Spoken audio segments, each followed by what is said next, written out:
Hey.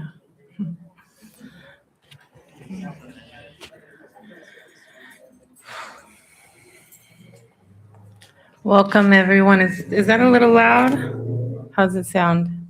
That's good? Yeah.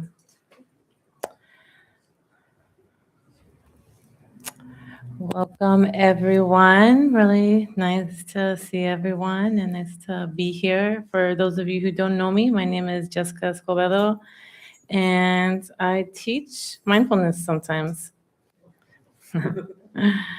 I am. I don't really wear the hat of mindfulness teacher or spiritual teacher. Like I feel like I put it on when I'm here. Otherwise, I'm a chef. Okay, when you ask me what I am going to share that I'm that's my main gig, and I usually share that because um, I think that we get a lot of spiritual teachings and mindfulness teachings from more middle class or upper middle class people, which is fine.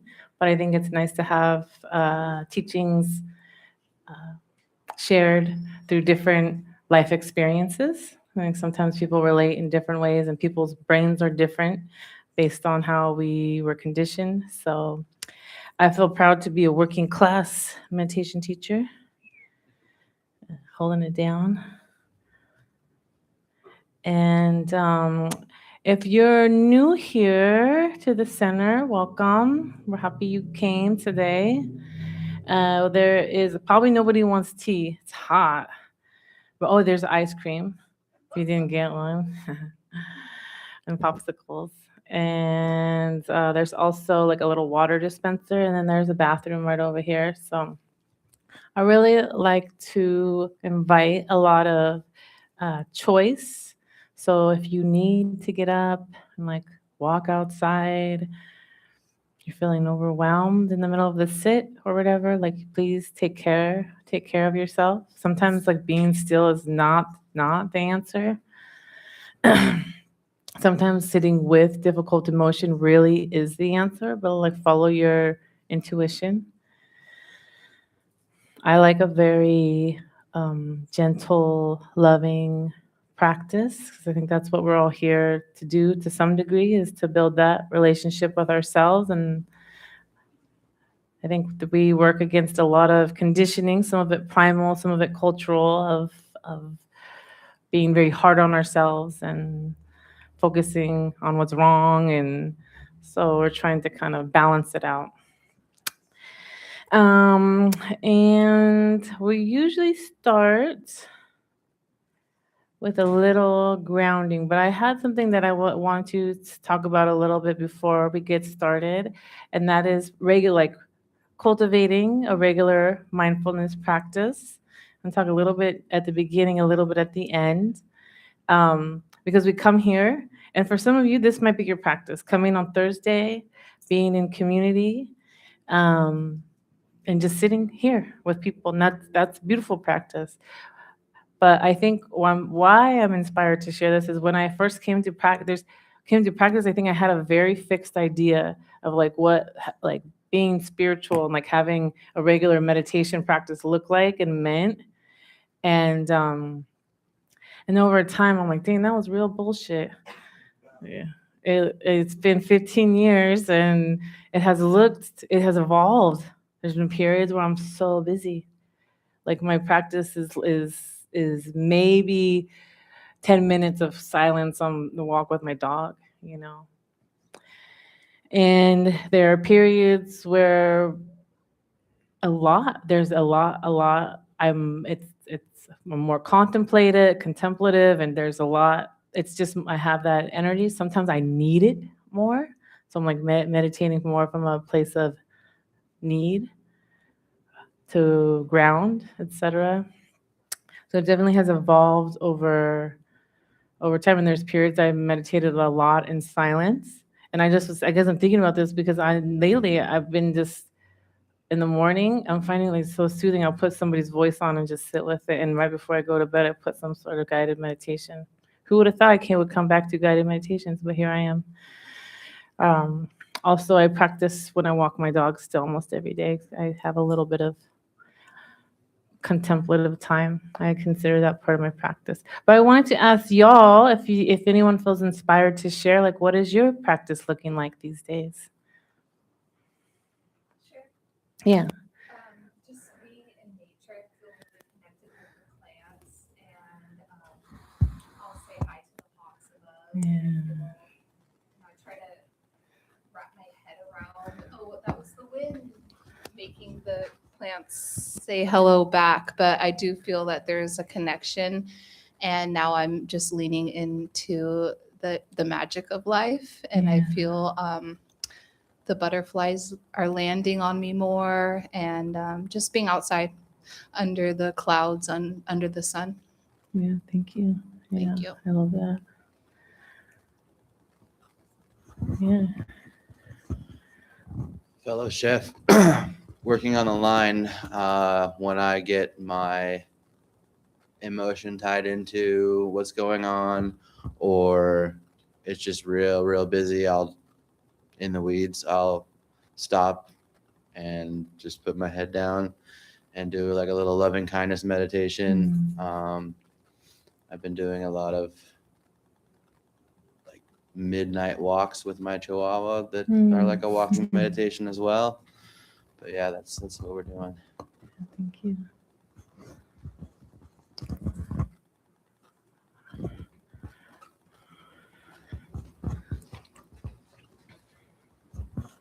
Lately, I've been under a house doing underlayment under a crawl space that's maybe like almost 2 feet high. And I'm getting claustrophobic. I have a gas mask on, and it's like 80 degrees, and I'm in full coveralls, and there's spiders crawling all over me. And sometimes I'm hitting my head, or I left a tool literally on the other side of the house that takes like 10 minutes to crawl to. And sometimes I really want to curse or yell or punch something, but there's people above me. And that would be pretty scary to have someone cursing under your house. So I'll just look up at the ceiling at all the insulation and the spiders, and I'll just like breathe as deep as I can, and it sounds like Darth Vader because I have a gas mask. I did that today, and I did not yell, and I think I've actually noticed I've been doing it every maybe 30 minutes. I really need it when I'm under under those houses. Yeah. Thank you. Who else?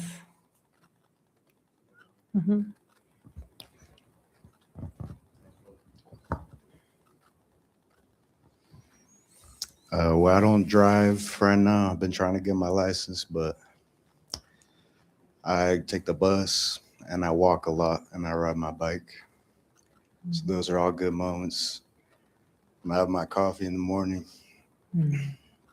And recently I was on the phone with my dad. He lives in Veracruz, and I'm going to go visit him soon. But right now we just are in contact on the WhatsApp. And he offered me kind of this mudra, like yogic position of just crossing your arms, like put your left arm on your right shoulder and vice versa. It's like, you're embracing yourself, but then, yeah, and, we like to pray to the Divine Mother. So that's always just like, no matter, even if you're busy, like just check in real quick, no matter what's going on. But if you're still, then having some kind of, I like to tap too, just tap on my knees, on my shoulders. Thank you.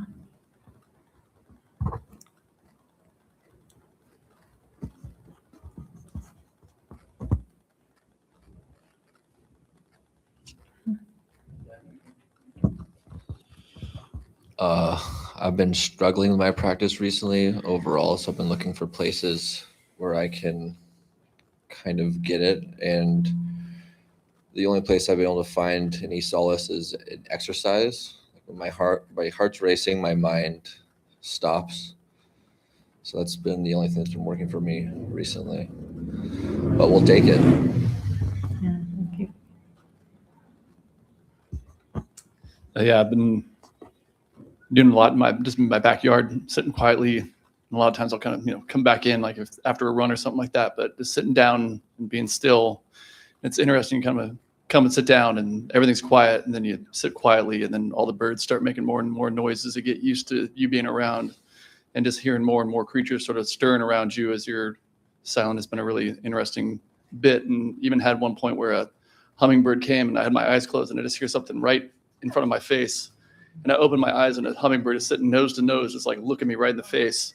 I was like, that will never happen again. That was crazy. But it's like these moments of real just stillness and hearing the earth move around you when you're really quieting down and getting all your thoughts like sort of, things come up and you're like, whoa, I was somewhere so different than where I want to be, but we're back now. And just sort of like we talk about, like that's the practice, is coming back and realizing you're sort of way off down a rabbit hole and coming back and coming to that quiet and that peaceful spot again. So it's been doing that every day and trying to find, and I notice that without fail, even if I start out feeling like shit, like there is a noticeable improvement in the amount of shit I feel, even if it's even if it's just barely scrapping up out of where I started at. I could definitely like kind of noticeably see that, like found a little bit of quiet in all that.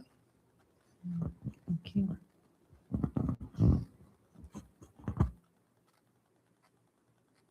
No one else? Huh? I want to call on Joe, but I think he just likes to be left alone in the back. Okay, sorry, I'll leave you alone. Let's see, these days my practice generally consists of, my practice at home anyway, is generally concentration practice. I like to sit on my porch and there's a beautiful view of the mountainside and different kinds of trees and whatnot. And sometimes I'll focus on those, and other times I'll close my eyes and just key into the different sounds or focus on my breath. Usually about 20 minutes, 10 to 20 minutes, depending on the day. But yeah, it's really, really helpful for keeping my nervous system in check and making me less feel like I need to do the next thing in my list, right? I can kind of just calm down and choose what I want to do, as opposed to feeling like I need to do it. I don't know. Yeah.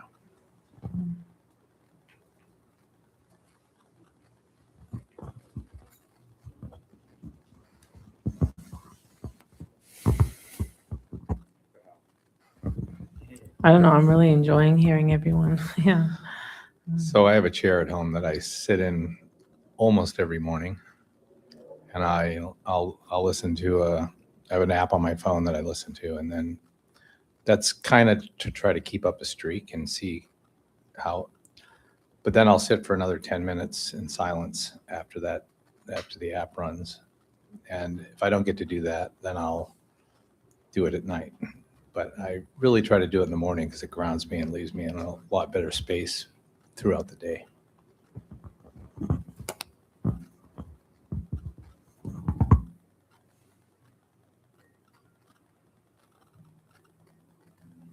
All right.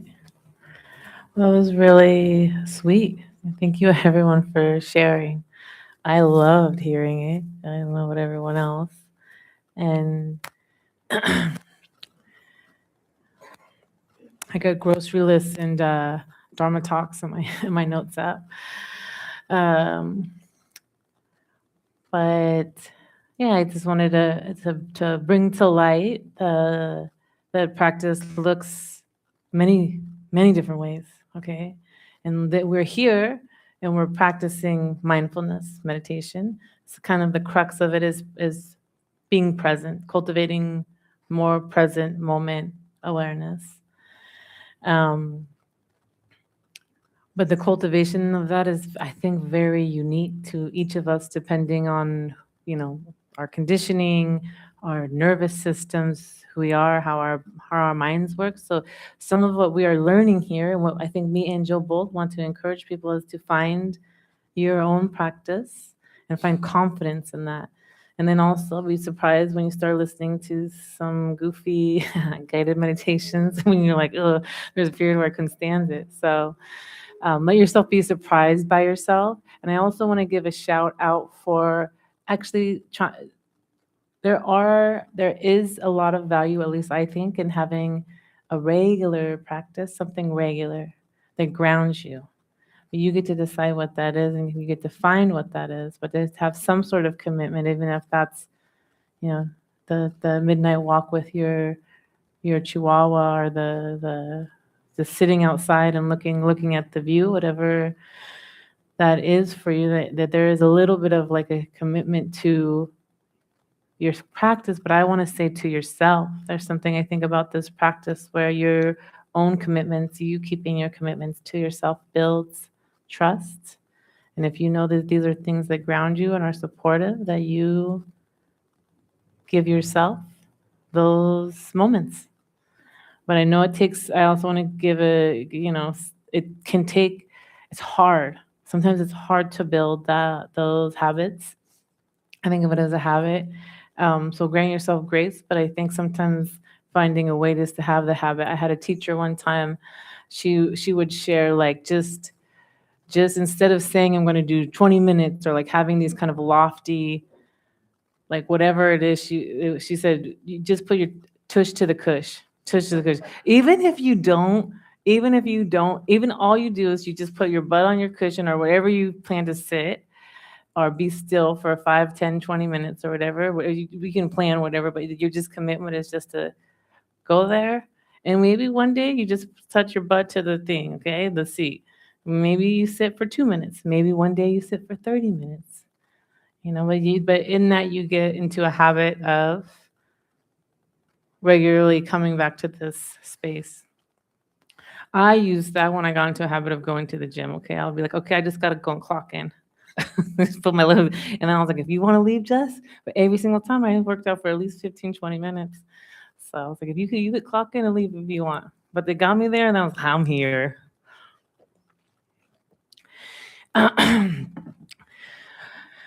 So, yeah, I wanted to bring that up. I have another topic that I'll share after. We'll do a little grounding, landing. I don't know what you want to call it, a little 5-8 minute practice, formal practice, letting yourself arrive. So finding your seat, your posture.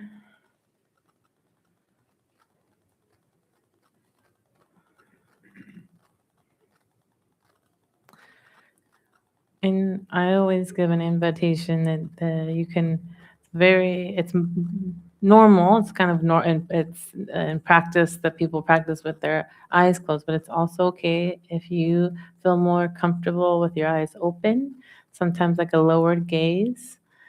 And you can still bring your awareness inwards of how you're feeling, or sensations that are happening in the body, or how whatever your attention is being guided to.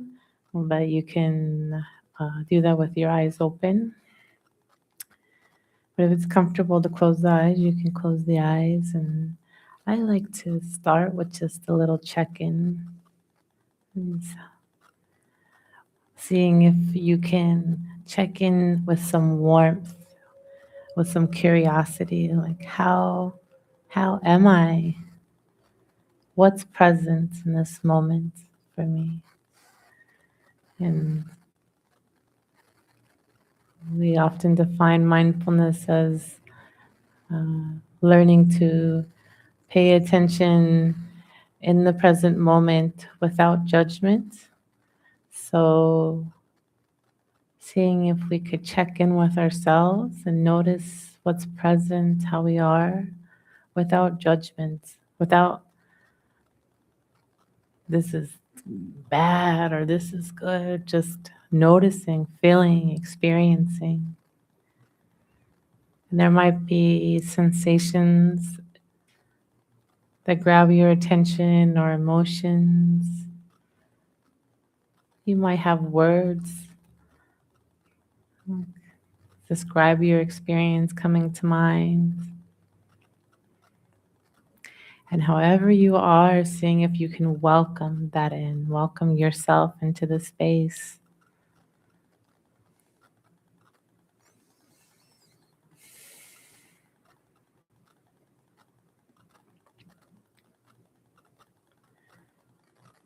It can be helpful, especially in a grounding meditation, to sense into the body,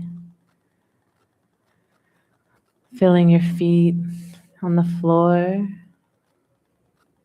Sometimes I really like to feel gravity, just like sensing like the gravity pulling you to the earth. Like, yeah.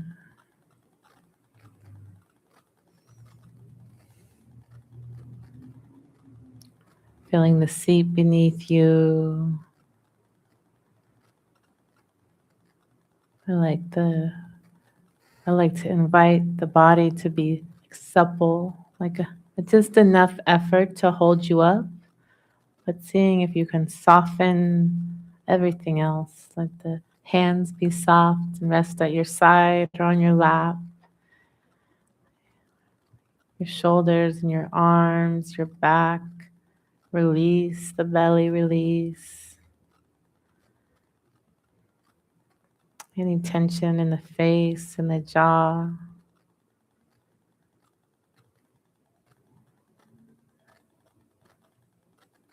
I like to remind myself that right now is okay.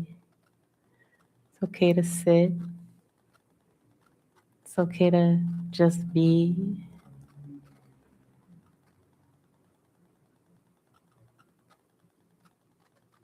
Or maybe the words, I am safe, resonate more for you. And just reminding yourself that it's okay.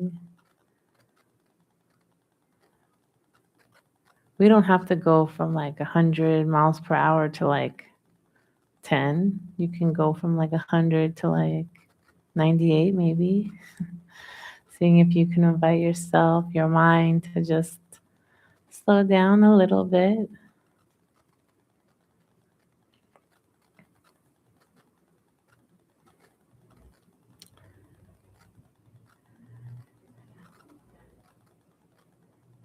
And can be helpful with cultivating presence, having something that anchors us into the present. So often we use the breath.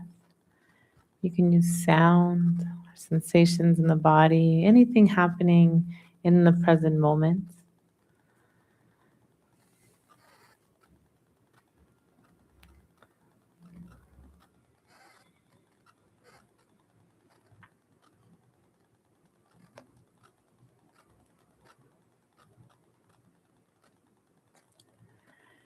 We don't necessarily want to push away or control the thoughts. Our minds will think as what they do. Beautiful operating. But maybe instead of being so glued and fueling, in a little space from the thinking, a little space from the worry, the planning, and just allow maybe one breath,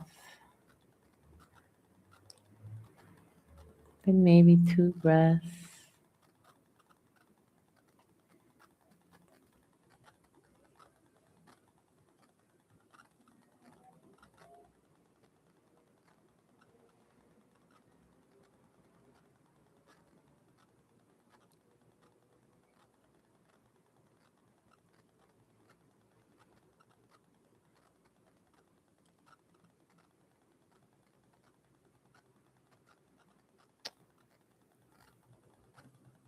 We value and really kind of anchoring the attention and letting it be simple, just focusing on one thing.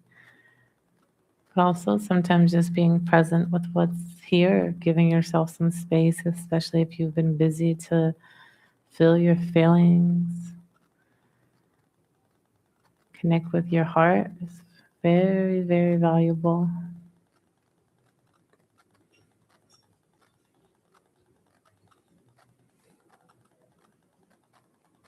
Or maybe a little of both. Breathing with the pain or grief that's present.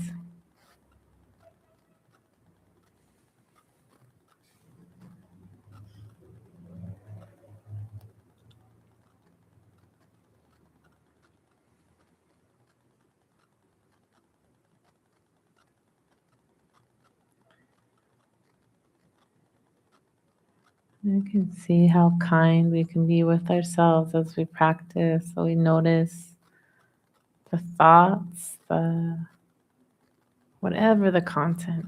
See if we can not judge them or ourselves. Come back to the present. Release any tension.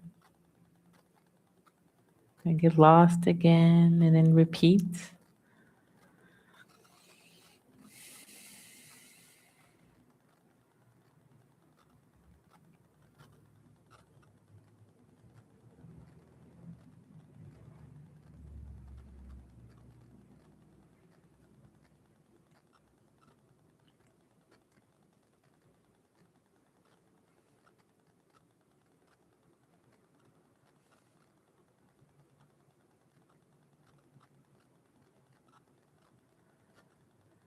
Maybe taking, as we near the end of the first practice today, just taking a couple of deep breaths, feeling the belly, the chest, releasing, fully releasing. Again, feeling the belly, letting the rib cage expand.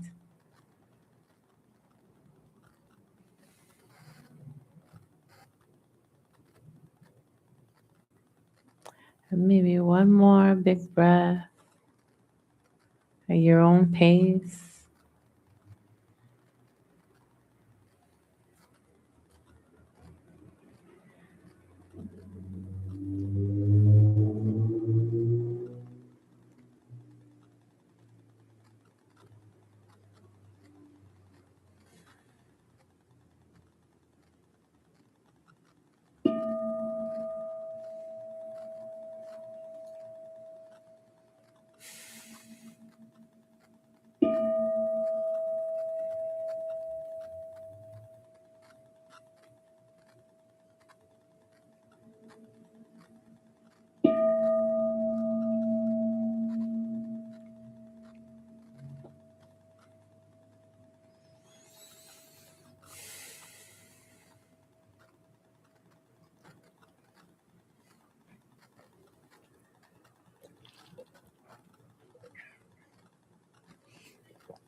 I started thinking about what I would talk about tonight, last week. Sometimes I like to literally decide like the afternoon when I get off work, I'm like, then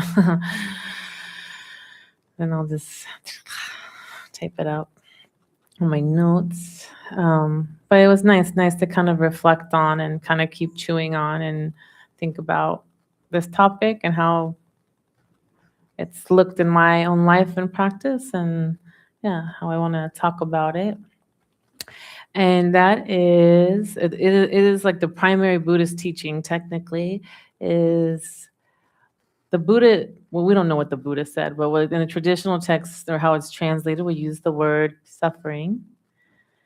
That to me doesn't totally, we don't, like the way that we understand that word maybe doesn't, in the way that it's being used, doesn't totally translate well, but I think I'm going to talk about our relationship to pain and how that looks. There's many different ways that can manifest, and how understanding that and some tools to work with that so we can, one, like, it's not about not having pain. We have a nervous system, okay? You're going to feel pain. So in all kinds of ways, but what's our relationship to it? And I think for me, and what I would like to convey is like, how is that ruling our life and our decisions? Okay, because I know for me, it has had huge impacts in how I choose to live, my fears and how they've held me back in all kinds of ways. So I think understanding and building a capacity to be with pain and knowing when to be with and knowing when to let go and not drown in it and give our attention to something else. So ultimately, it's not so we don't have pain, but so the pain doesn't have so much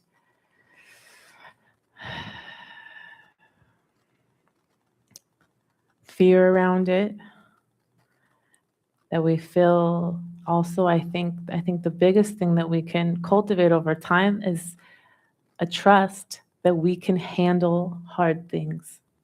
Okay, so that we don't brace when something bad is we perceive happening, or there's some sensations in the body, or there's some emotions, that we can allow it to move. Maybe it informs us in some way.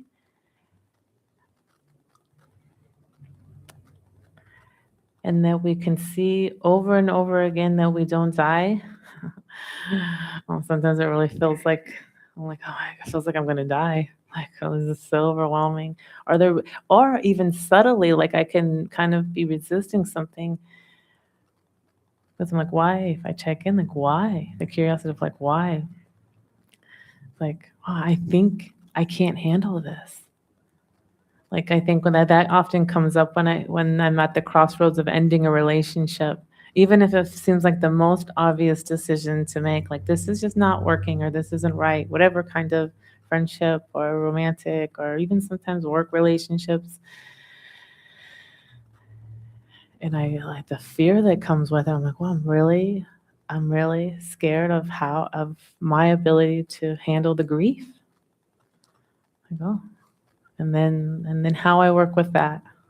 So many different ways, but we'll travel in different areas, and this is like my interpretation. Okay, I'll try to incorporate whatever my interpretation of teachings, etc., with a lot of tools. So I think what I hope to convey more than anything, or to offer, is the tools, that you take the tools and then you can bring them into your life and practice them. You don't have to remember everything. Maybe there's one little thing and you can take it. You do whatever resonates with you. And if nothing, then don't think it wasn't okay. That's fine. Really listen. I think the practice is listening, trusting yourself, trusting what resonates, what brings you natural curiosity. I was like, oh, that thought, like that, whatever phrase is like that makes me feel more free. Like, okay, you can take that with you. Because that is where, we talk about like the trust in yourself, that I think brings a lot of, we talk about spiritual practice, meditation practice, like wanting freedom, but like I really do think it comes from our own relationship with ourselves and trusting ourselves that we can handle hard things, and trusting ourselves that we know what's best for us. We know what's best for us. No one else knows. And maybe if we don't know that, we can learn, we can figure it out. So I do want to, like the traditional teachings are the four of suffering, the Four Noble Truths that the Buddha taught. This is very classic Buddhist teaching that I don't usually teach the classic teachings, but okay, I do think there's value in this, and this is something when I first started practicing that really resonated. But the first truth, some people say that the whole teachings can be kind of lumped into this one, is that there is suffering, there is not like a neutral, more of a neutral relationship to this. Like in human experience, there's suffering. The second noble truth is there's a cause to the suffering. And the third noble truth, that there's an end. There's things we can do. This is because I'm translating it. I'm like, okay, you can learn for yourself and build trust in yourself of things you can do, and that there is a path. That one, what I understand that to mean is that this is talking from the Buddhist teachings, that there's like the Eightfold Path. So there's a path. But I want to just say that there are ways. You don't have to be Buddhist to, this is one of the teachings. But when I first came to Buddhism, this was 15 years ago, and started practicing meditation. Right now, I think me and Joe both kind of identify as Buddhist. Like, the teachings have been a big part of our lives and are really integrated into how I see and navigate the world. But I also have so many other philosophies and teachings that influence me, and Buddhist seems right. So if you're Buddhist, that's great. If you're not, that's fine too. You can all be here. But when I first started practicing, when I heard these teachings, and I was practicing in a more traditional Buddhist setting, like a little much more austere kind of 45 minutes of silence, serious practice space, and long periods of silent retreat. But when I first started practicing, there's a lot. This was taught a lot, and I think what at the time I had just gotten sober, and I had just started like being like, dang, I got hella trauma.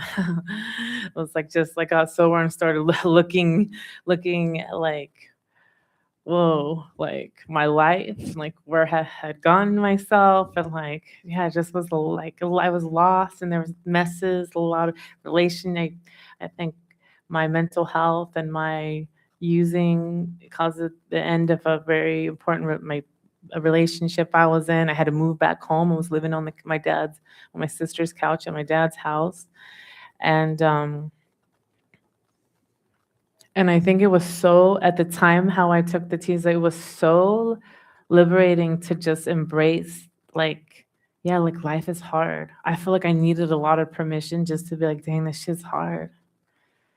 And like to be in a space when I went to go practice meditation, to be in a space where like, yeah, I can just feel like shit, and I can cry, and I can just let this pain, like I had so much pain at the time, and I didn't have a deep understanding of the teachings, but that felt very liberating in and of itself. A very simple understanding of the teachings, but was my first interpretation. And I think I really really embraced that for many years. And it's for some of you that might be like, it can be very liberating, and in certain moments it's like, yeah, it's hard.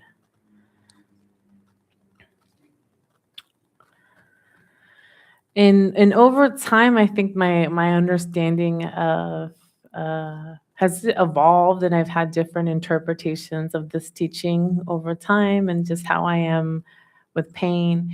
But I think after that, I really started to work with. So I kind of have this insight, and then it was more like learning to sit with. I mean, we're all doing that when we sit and feel my emotions, feel sensations in my body, to build a capacity to be with difficult emotions. And that, like, dude, I am a big feeler. So that was a really big challenge. And sometimes still, I'm like, oh, ants in my damn pants. I don't want to sit with myself, no? Like, I don't want to sit with whatever's present and feel it.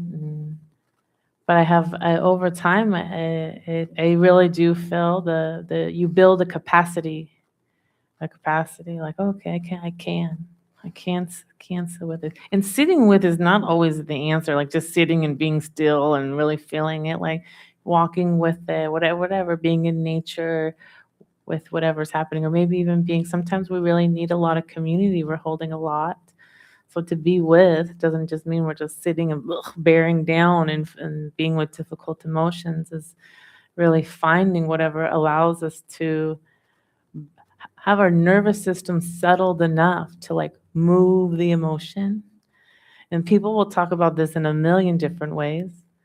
And I don't really think any of it's wrong. You just have to find, I really do think each of us has a very, very different way of processing. Our minds are very different. Our nervous systems are very different. So you have to find what works for you. And then we have different conditioning. Some men probably have very different experiences in general than women, very generally speaking, of how we process emotions based on how we're conditioned. Sometimes there's cultural influences. But learning to be with, and in that, like part of that also is like noticing what like for some of us, like there's certain emotions that are more challenging that we are fine with.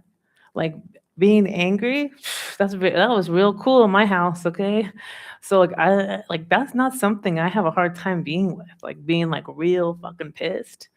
Like some people have a very hard time being angry. Like it's scary. So we're all so different. So in noticing what like sometimes being sad. I also sadness is not anxiety. Oof, don't love it. Okay. Don't love the feeling anxiety. It's very I think for most of us hard to sit with, but for some people I don't sadness is not grief, very hard for me. So sadness, general sadness, not so much grief, yes. We're all different. So but knowing that about yourself.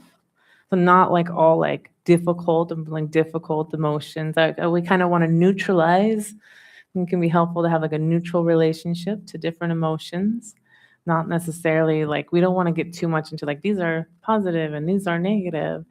Um, that they're emotions. And that whatever your relationship that you know that like you it might be really helpful to be like, wow, I have a really hard time being angry. There might be shame around it or fear around it. But anger is not a bad negative emotion. There's moments where we need that. Sometimes the emotions are there to inform us of certain things. We need to be able to feel it, to understand it, to move it. And we repress, we push it back, then it kind of always lingers in the background. No, whatever we're pushing back kind of linger.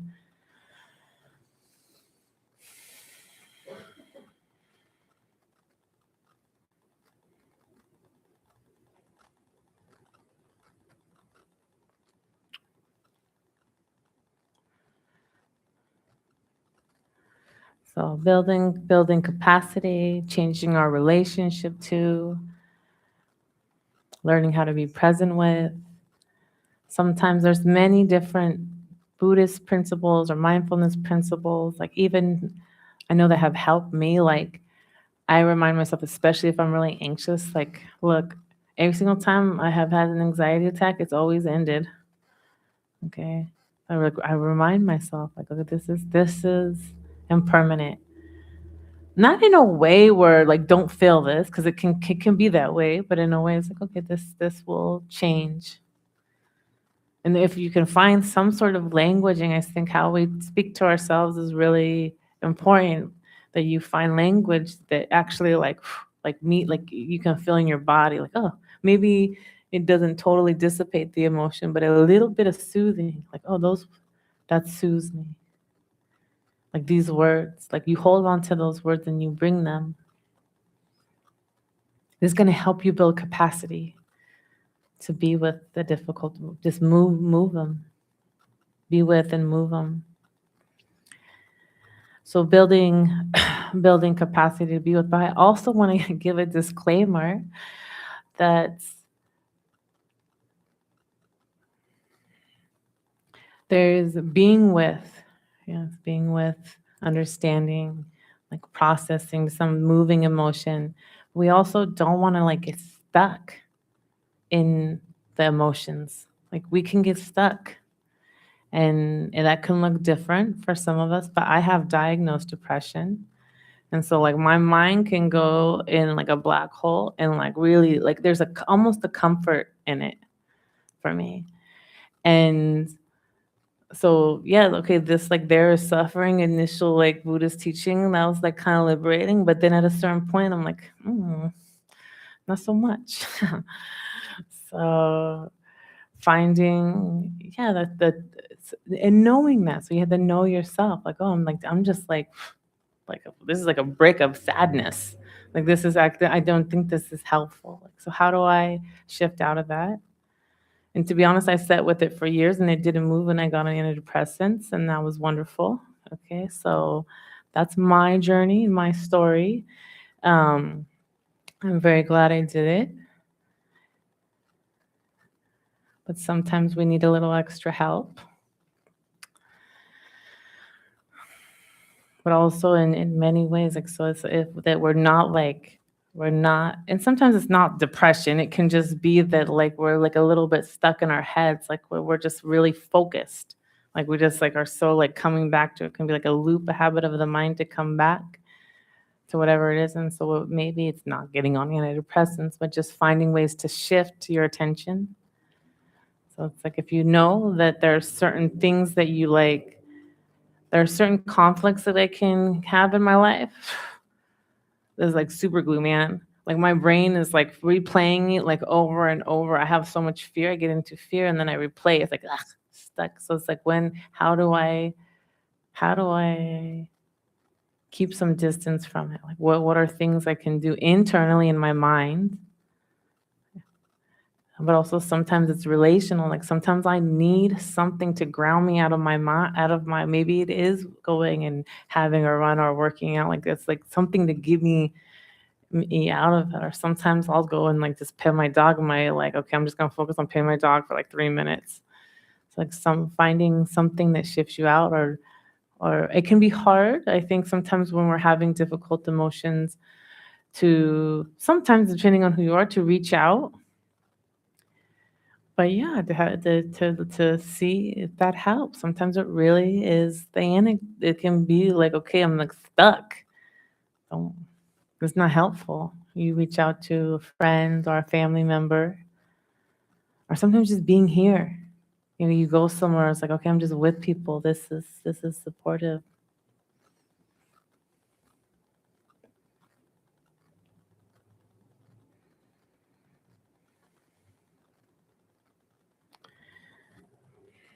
I also want to talk a little bit about like how over time, I'm working with all these ways of like being with difficult emotions, being with suffering, our relationship. I didn't even talk about the original like the Buddhist teachings, and how I can talk about that maybe if I have time, and how people translate it different ways, but maybe if I have time I'll talk about it.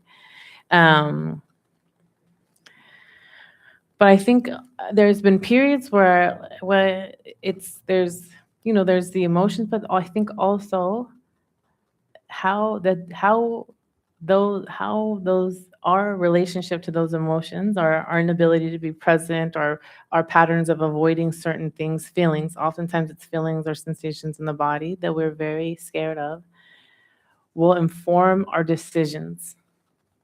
Okay, and we can think of that like if we are scared of rejection, might not take risks.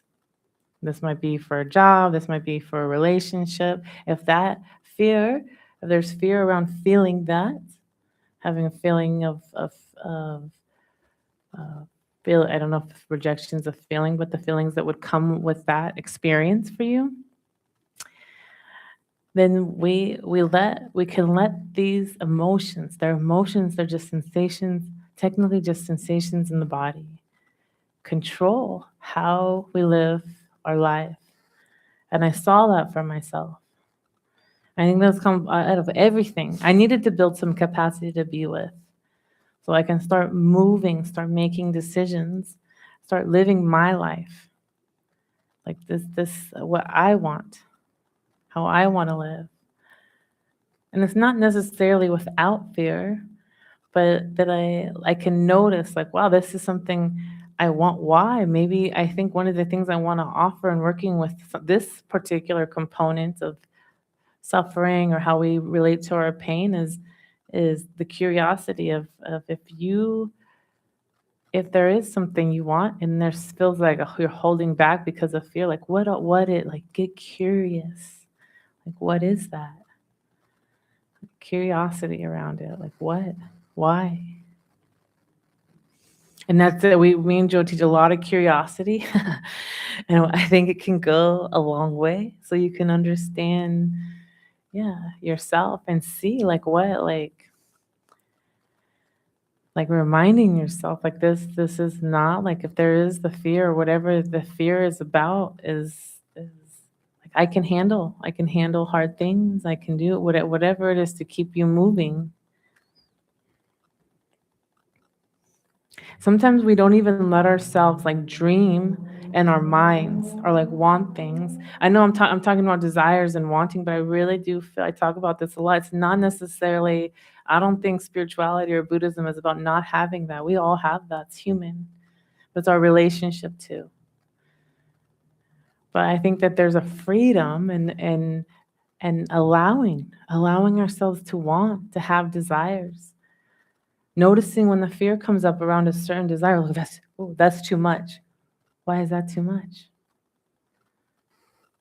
And even thinking about wanting, I come from poverty, like homelessness and stuff growing up, and wanting more money was a very complicated thing to want. Very complicated. I'll tell you what, the antidepressants and the money, out of everything I've done a lot of therapy and it's all helped. I'll tell you that those have brought me a lot of peace. A lot of peace. Having enough money to pay rent and have food is really, really important. But I had to want more for myself. To think about that, to dream that, to put energy into that. And I had fear around it. So I had to be with the fear, all the emotions that come up. I think in so many areas of my life, as I've expanded out, my life has gotten big over the years, and I'm very grateful. It's when I'm honest with myself, like, damn it. I always get frustrated. I'm like, damn it, I want something that I'm constantly surprised. I'm like, I haven't let myself want that. Why? Like, I actually there's certain things I'm like, I don't even let myself like that. There's like beliefs or fears or, yeah. So just having curiosity and being with building our capacity to lean into so we can, it's not like having the desire and it's fulfilling the desire is the answer to happiness. We all know that that's not it. But I think like even just allowing the desire and feeling the potential, like, oh yeah, that's possible. Like maybe the happiness can come from like what I want. Like, yeah, that's possible. Why not? Like just having more of a neutral relationship to that. We can have a very emotional relationship to what we want in our life. And it can be, man, it can be what we deem as like superficial. I think I've been surprised. I'm like, my own judgments about certain things. That's okay. What's wrong? What's wrong with that?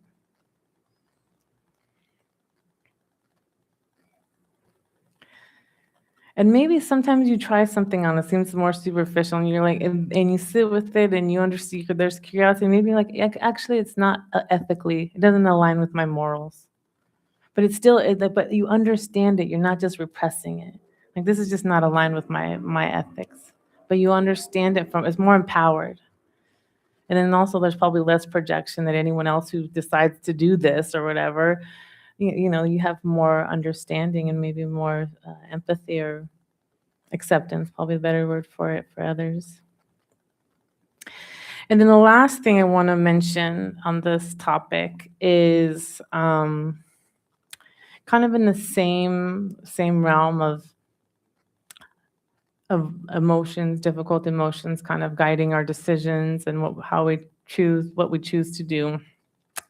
And I'm talking so much about suffering, pain, difficult emotions, but also sometimes I do want to say this has happened for me. Like sometimes it's like positive emotions that we're scared of.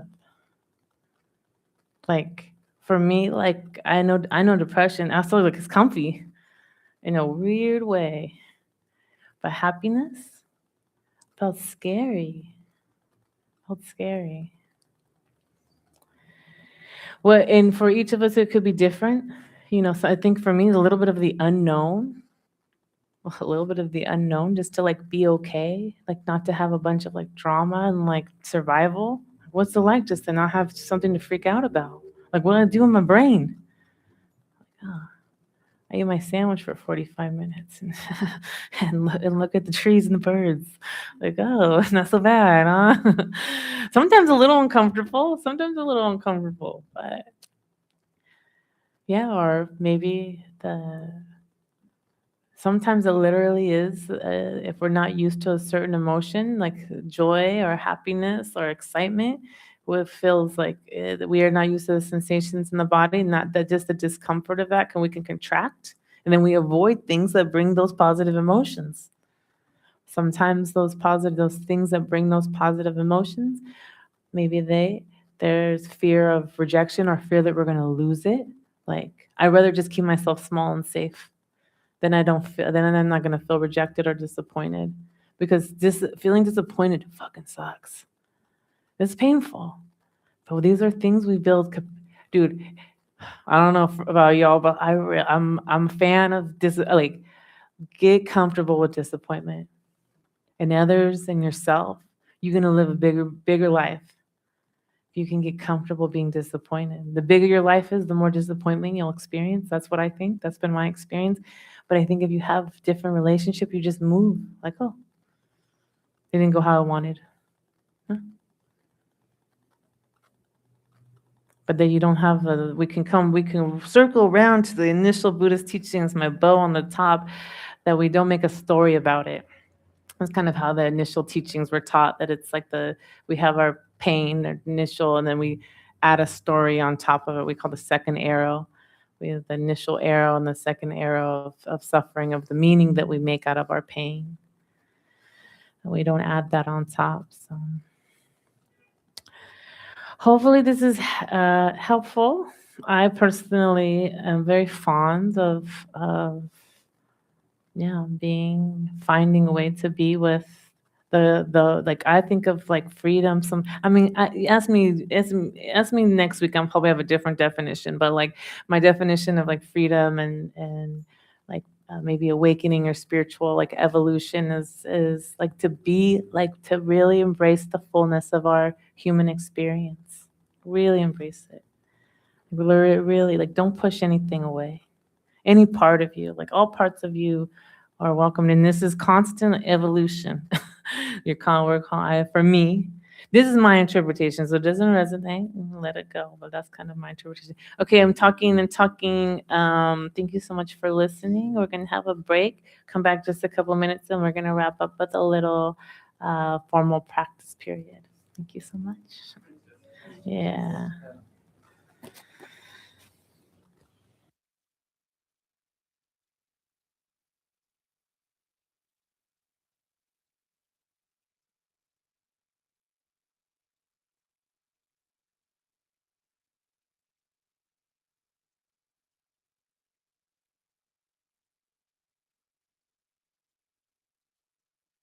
Tu paso como si te quisiera cuidar. Traes en la piel un temblor antiguo que vuelve a despertar. El bajo empuja mis sombras y me invita a soltar. No preguntes si es real, que el sol no quiere pensar. Confúndeme lento en la salsa, pégate sin explicación, que cuando el ritmo nos junta se desarma la razón. Confúndeme fuerte en el giro sin prometerme llegar. Si este instante nos nombra, que nos nombre al bailar. Las trompetas pintan la duda, el piano insiste en caer. Tus manos leen mi cintura como un idioma de ayer. No hay relojes en este abrazo ni finales que firmar. Solo el sudor del momento y dos latidos al compás. No me hables de lo seguro, que la noche quiere más. Confúndeme lento en la salsa, pégate sin explicación, que cuando el ritmo nos junta se desarma la razón. Confúndeme fuerte en el giro sin problema.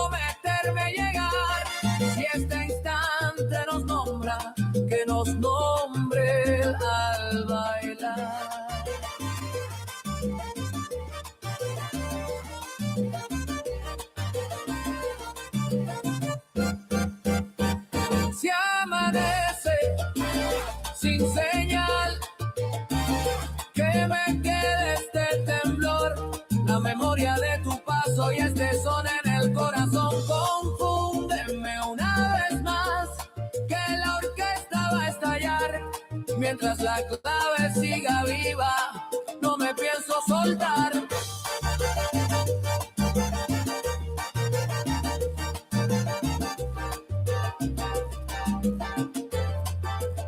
La pista calla, el ritmo no.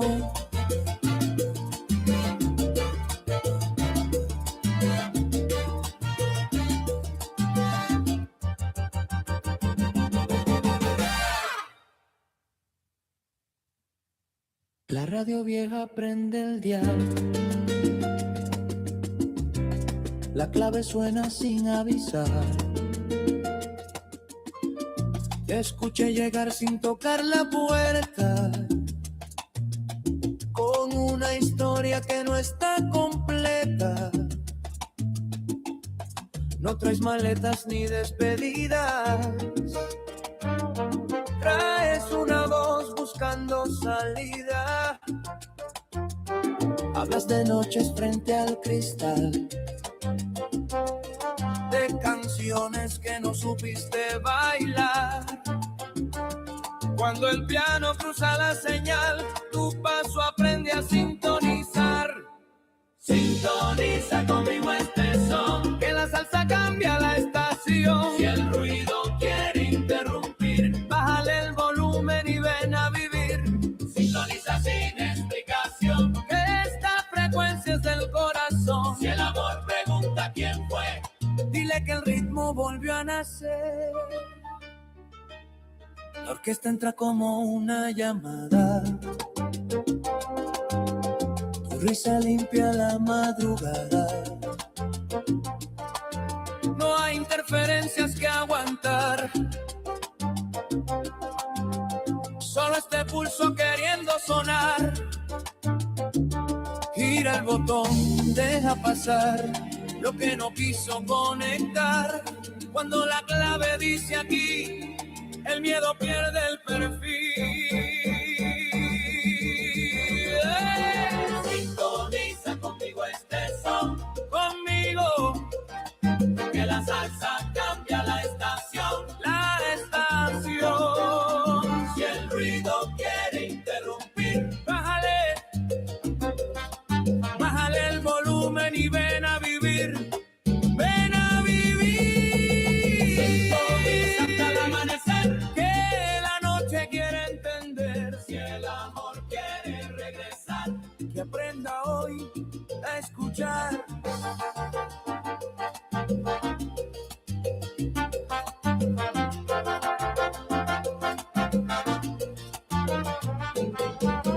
Radio que da en señal, la ciudad aprende a bailar.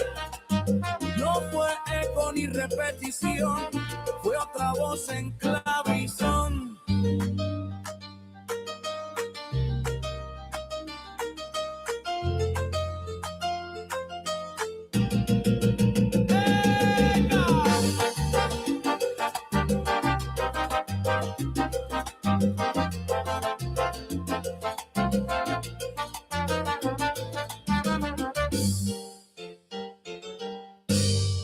Relojes detenidos, late el son.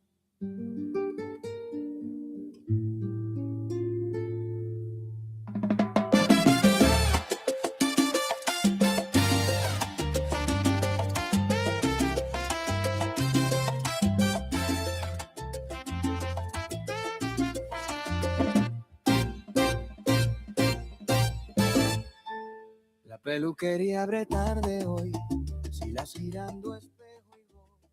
El barrio comenta sin gravedad.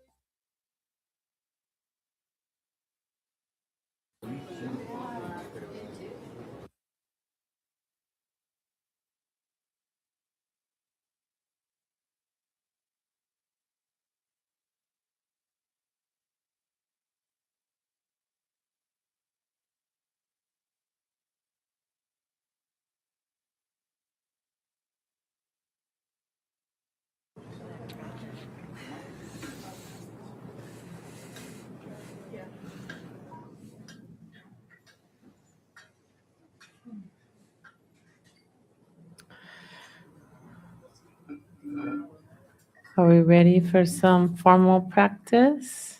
I think so. We're going to get started because we're getting a little late. I'm going to offer some guidance, and as usual, just stay whatever supports you. Sometimes I know people don't like, you can tune me out if you just want to like geek out on your breath. Do you? um, but I will offer before we start, I didn't talk too much about this in my talk, but one thing that can be really helpful if you tend to be very hard on yourself when things get challenging is compassion practice. And as far as formal practice goes, and it can, I mean, you can, I think we practice mindfulness, like, yeah, like present moment, coming back to the present. But if there's big emotions and you're just with them, like finding, like, there's so many teachings on compassion, but you find a way that you can meet them, that you can be warm with them, like that you can find a way, like this is a practice. We talk about practice to be welcoming, and maybe that's phrases or a hand on the heart. But if you can find like some of the keys that we are learning to soothe ourselves, learning, and when we're sitting and then big stuff comes up, that's part of our practice is to be with is not that we're bearing down, but that there's enough soothing that it can be there and move. So as I offer, that's always welcome. Tons of compassion, self-compassion. I tend to offer a little more simple practice, but I also want to say that as if your whole practice is just compassion phrases to yourself, to your own suffering. Often compassion is translated as being with pain or being with suffering, but like with some sort of like flavor of love or warmth, like how to be with that. So with that being said, finding your posture, whatever feels most supportive to you, like really listening to your own body, your own needs.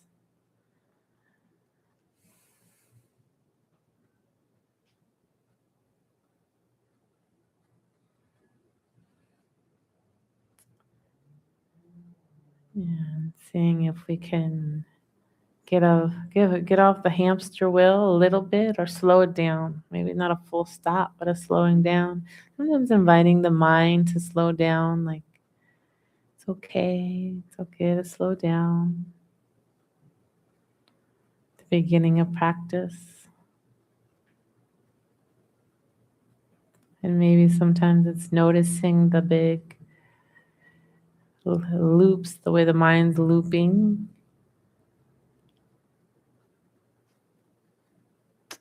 And giving it a little space.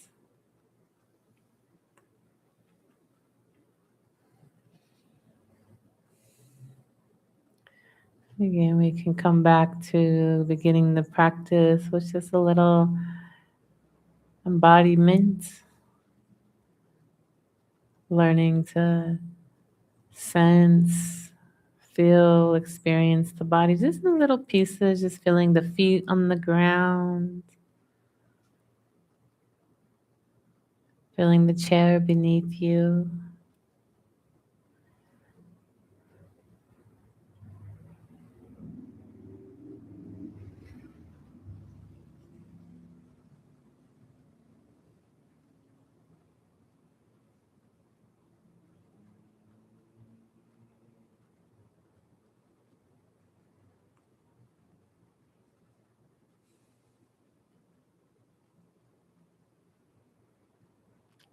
Letting go of any tension in the body, the shoulders and the back.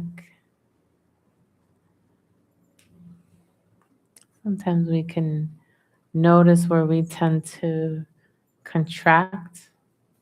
And for me, it's my belly.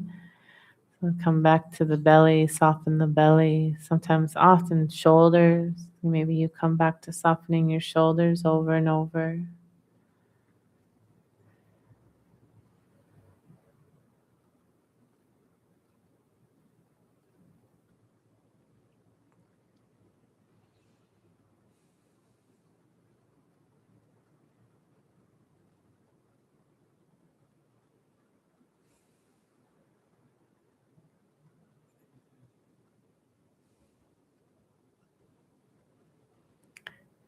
And I'm going to keep the first part of the practice just simple and coming back to the breath.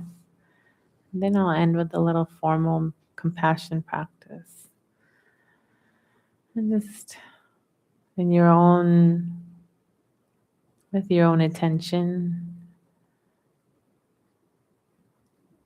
just noticing where the attention is. Sometimes before you are so quick to come back to the breath or the present, you just notice, oh, it's thinking, oh, planning, fantasy, whatever it is.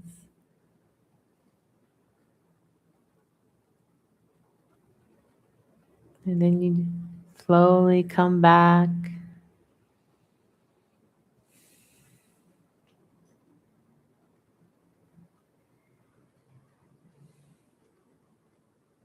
You might notice the same kind of thoughts over and over.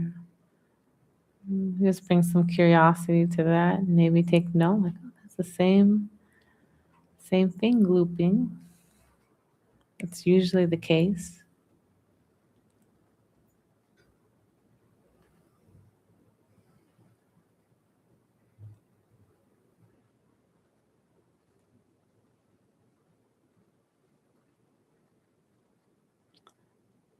It would be helpful to remind ourselves there's nothing to do, nothing to figure out, nothing to solve, nothing to, or no one to become.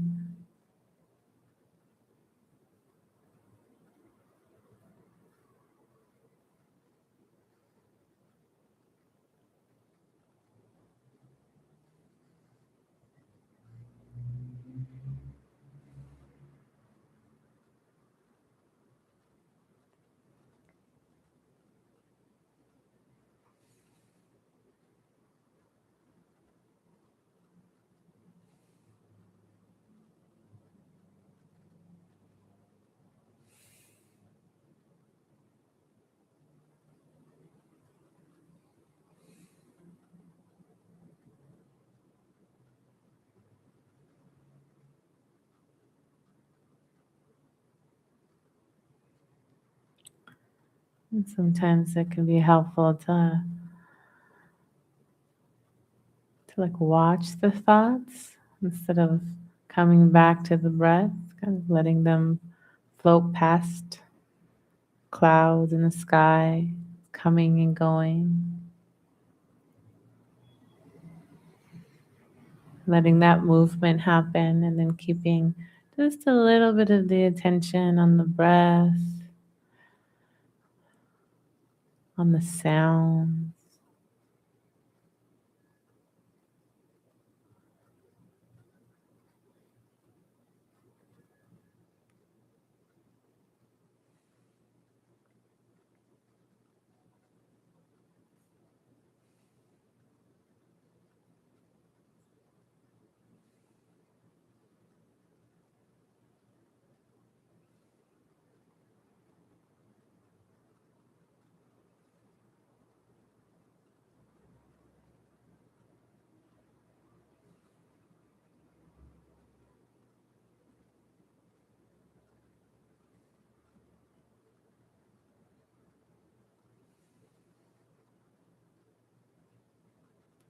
If at any point you need to come back to the feet and just have some grounding, the seeds. You open your eyes, it's also okay. If you need a little more grounding, sometimes hands on the lap or hands on the heart, hand on the cheek.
Now offer a little mini compassion practice.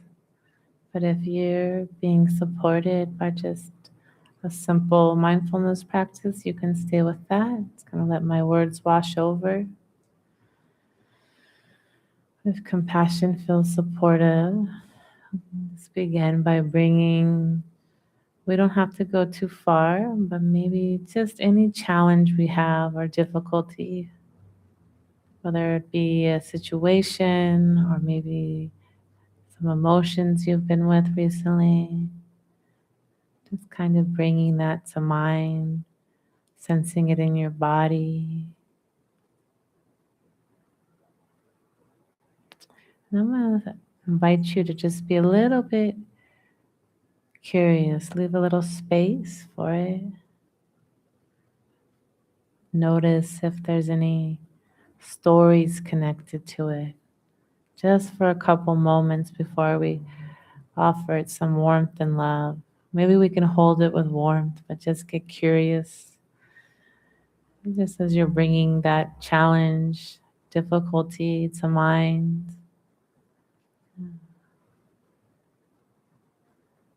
If there's any other fears or stories that come with it, just to notice.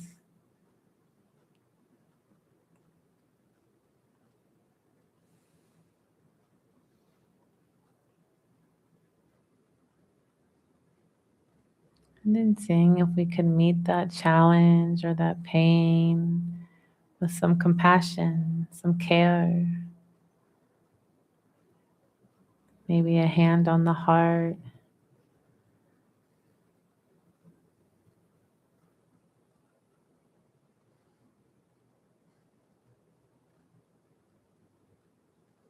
Whatever it is, we can say it's okay. It's okay to feel pain. Maybe it's, I care about you. I care about this. This too is welcome.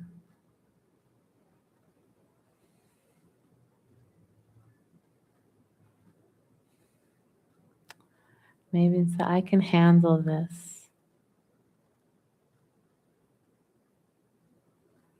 Maybe you have your own phrases, words to meet it that feel caring, supportive. I want to learn just like we would meet a friend that's suffering or in difficulty. How can we meet ourselves in that way?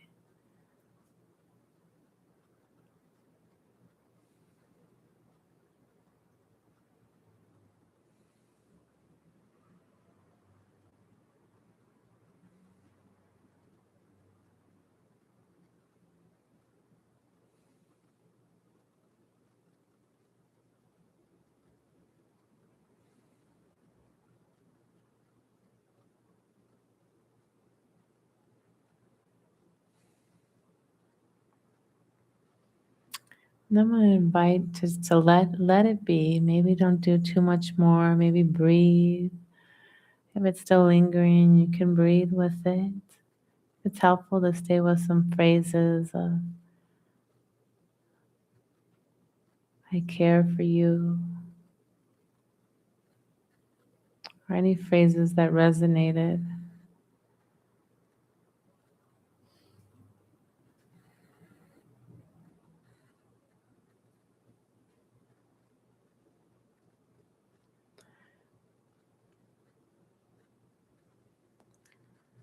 And then just as we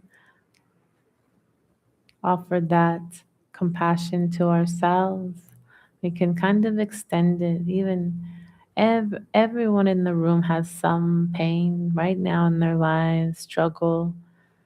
Just sending some compassion to others in the room. Maybe remembering our shared humanity, that we're not alone. Life is not hard because something is wrong with us. Life is just hard sometimes. And then if you have the heart to stretch outside of the room, you can stretch that compassion as far as you wish.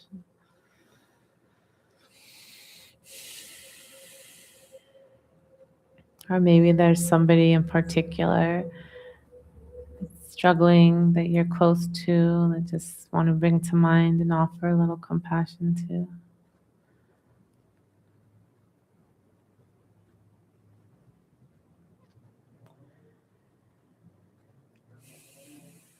Whenever you're ready, you can just come back to the breath, come back to the feet.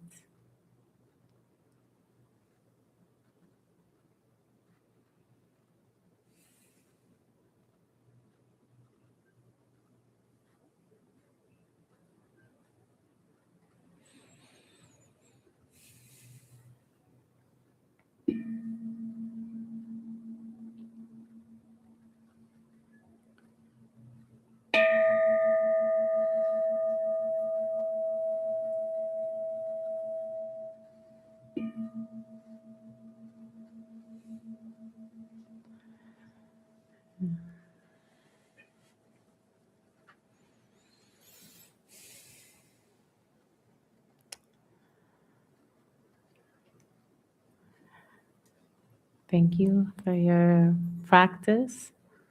I really give a sincere thank you. I really do believe that your own, whatever your healing path looks like, that it benefits everyone. I really feel that way. So I appreciate you taking care of yourself and also giving me your attention and letting me talk about this shit. I love this shit. Okay. I know Joe has had some announcements.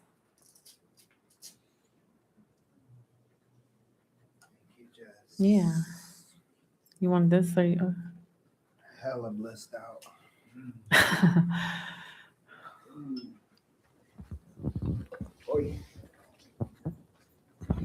Thank you. You now are all Buddhist. So, yeah, I really love just every fourth Thursday Jessica offers, and we've been offering groups around town for a long time. Yeah, it's crazy. Yeah, it's Getting been a old. while.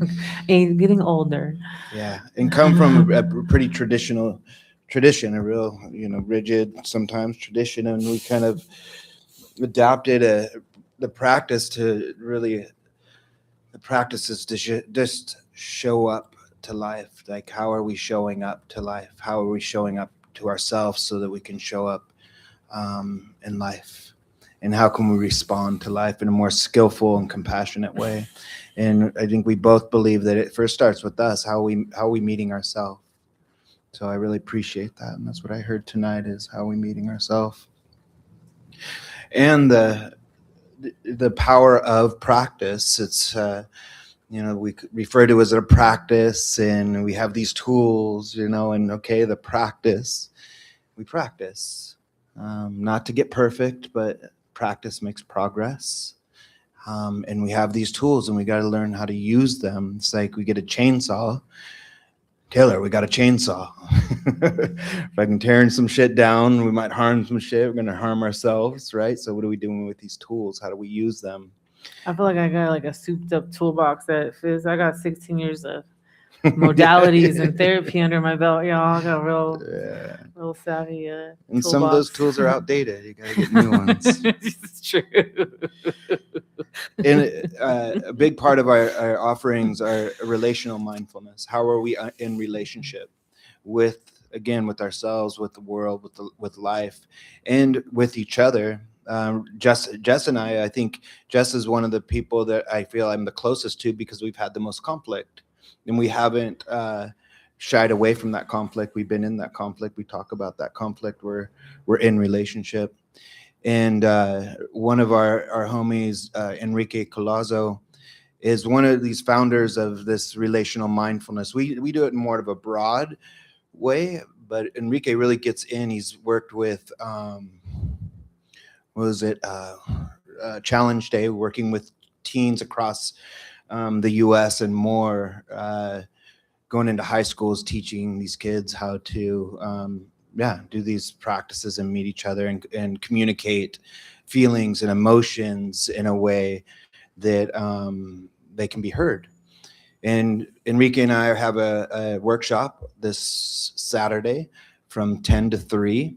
And it's going to be just that. It's going to be a relational practice where we're going to do some inward reflection. We're going to do some connection practice, some movement practice.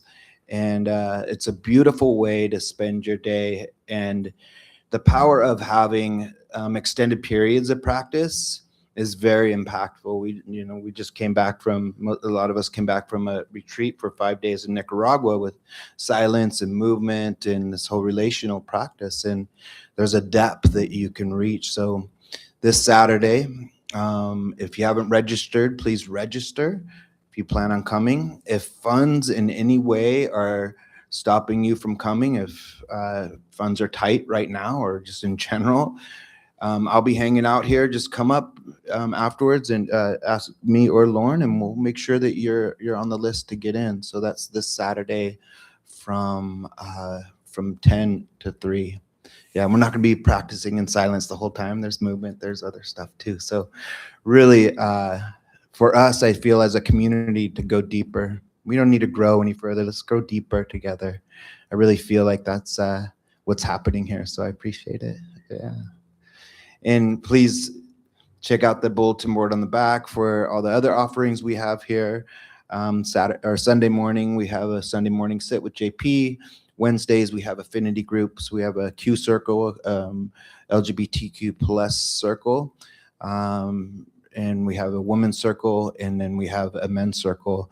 And those are the second, third, and fourth Wednesdays of each month. So please check those out. And all our drop-in groups are $20.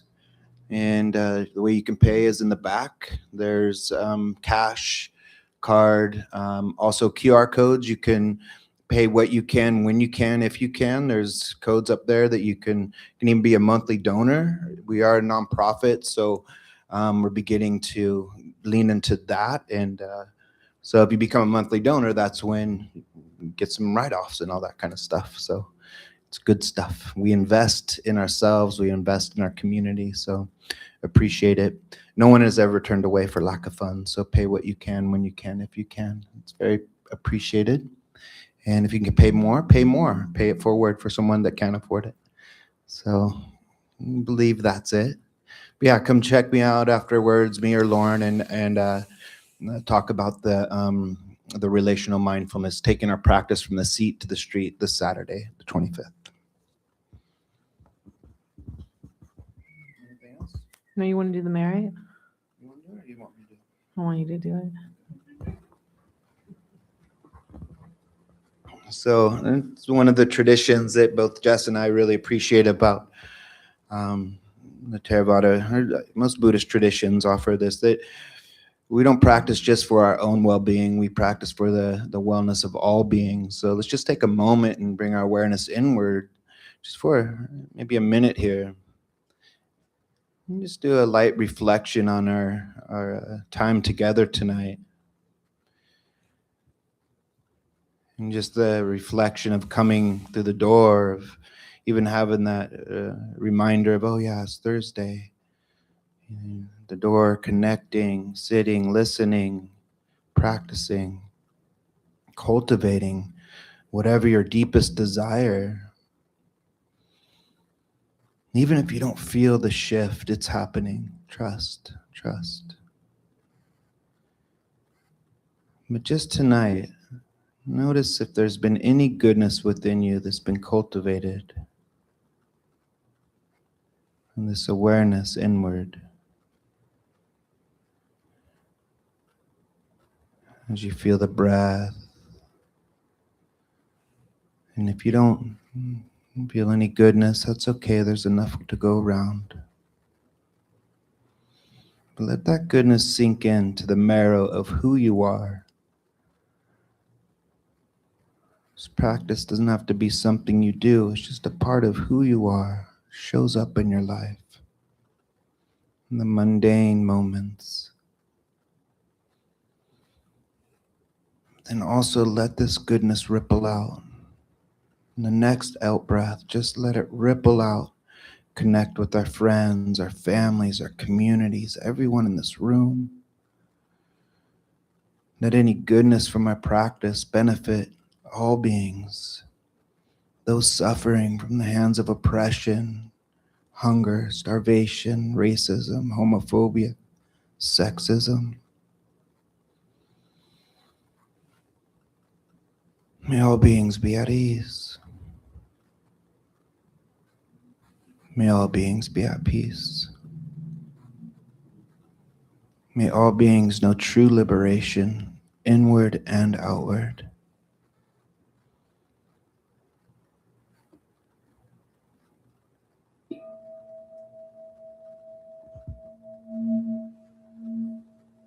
Oh. Fancy, yeah. Can do stuff. Thank y'all. Hang out for a while. There's plenty of cookies. There's some melted ice cream. No, it's a milkshake party. Thank you.